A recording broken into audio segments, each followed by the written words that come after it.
4 दिन की चांदनी फिर अंधेरी रात।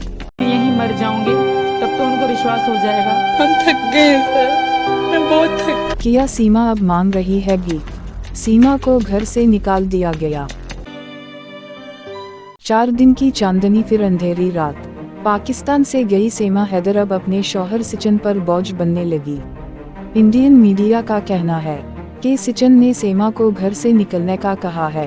सिचन के पास अब खाना खिलाने के पैसे भी नहीं है। दोस्तों, एक कहावत है कि घर का कुत्ता ना घर का ना घाट का।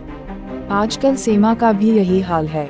ना वो पाकिस्तानी शौहर की रही और ना ही हिंदुस्तानी शौहर की। सीमा ने अपने शौहर की कद्र नहीं की, जो कि सीमा के लिए सऊदी अरब में मजदूरी करता था। अपने शौहर को छोड़कर गंदम खाने वाले चूहे जैसी शक्ल वाले की पीछे भाग गई। अब वो भी इससे तंग आ गया है और बहुत जल्द इसको छोड़ देगी। सीमा के हिंदुस्तान भागते ही 2-4 दिन मीडिया और कैमरों की चमक थी।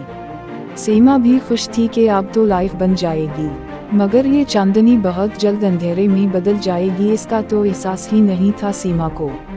सीमा और सिचन शादी के बाद एक नए घर में मुंतकिल हुए, मगर ये खुशी ज्यादा देर नहीं रही। जैसे ही दोनों हनीमून से वापस आ गए तो घर में राशन और किराए के पैसे तक नहीं थे। खैर, अब दोनों ने लोगों से अपील की है कि हमें पैसा दे। इधर इंडियन सरकार ने सीमा के भारत गैर कानूनी दाखिले की तहकीकात का हुक्म दिया है। देखते हैं सीमा की किस्मत का फैसला क्या आता है। खैर, अब किया जाए जब चिड़िया छिप गई खेत। अब सीमा के पास शर्मिंदगी के सिवा कुछ भी नहीं है।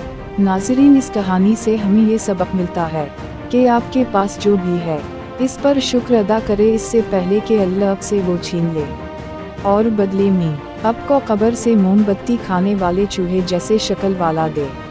नाज़रीन, आप भी अपने राय का इजहार करें। शुक्रिया।